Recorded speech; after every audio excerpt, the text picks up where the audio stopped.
This is by far the weirdest, but also the most ingenious tripod that I've ever used. This is a new tripod from Ulanzi. It's the TT35, and it has a few tricks up its sleeve. So I'll start just by opening it up. Now this is a carbon fiber tripod. It weighs just over a kilo. I think it's about 1.1 something kilos. So it's pretty lightweight. It's got flippy clippies for the legs, as you would expect. Fairly standard stuff. On the top here, it's got an Arca Swiss plate, so I can attach any camera that has an Arca Swiss on it. There's a little twisty to tighten, and then the outer part of this knob, you can adjust that, and it's also got pan controls as well. And it's got like a little micro ball head in here, so I can flick this, and this moves around. So quite a nice, compact, but feature-filled head on this. But you'll notice these little brackety things here. And that is where this gets really interesting, because if I pull down on this on the top, that instantly comes off. And if I do that on all three legs, I can instantly turn this into the most adorable little tabletop tripod that is capable of going entirely flat on the ground. How cool is that? But there's more!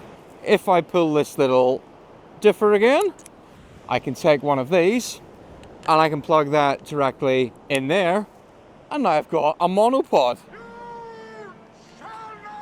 But there's more, there is more. These legs that this tripod has, if I flip them around and take a look at the ends, they've got these little plastic caps, and if I twist them, they come off to reveal that these have got carbide tips. These are walking poles. How cool is that? They've got foam grips on the top here. They've got hand straps. They're pretty skinny, but they do work. For years, I've sort of thought it was a bit ridiculous that I carry a tripod and a set of hiking poles.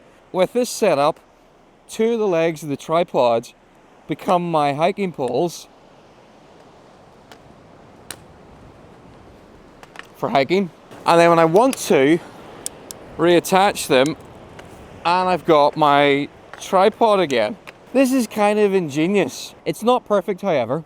There are a few things about this I'm not totally sure about. I already have really good hiking poles. I'm kind of attached to them. I like them.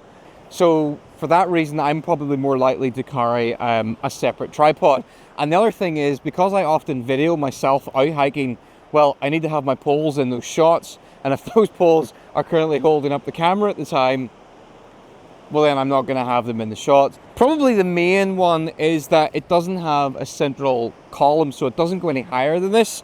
And for me personally, if I was shooting a video and vlogging, it's about that much too short to sort of center my face on it. I'd have to like squat like this or set the camera up on higher ground. It's not a deal breaker, but I guess, I mean, that's just speaking from my own personal preferences. This might actually be the perfect solution for you. And if it is, I'd be interested to know. Let me know in the comments. Is this something you'd use? Is it not something you'd use? But hopefully this video has helped you make a decision on whether or not this is something you want to buy. Thanks for watching, and I'll catch you on the next one. Bye-bye. Oh no, I've connected that to that by mistake. This will go smoother once I've done it a few times.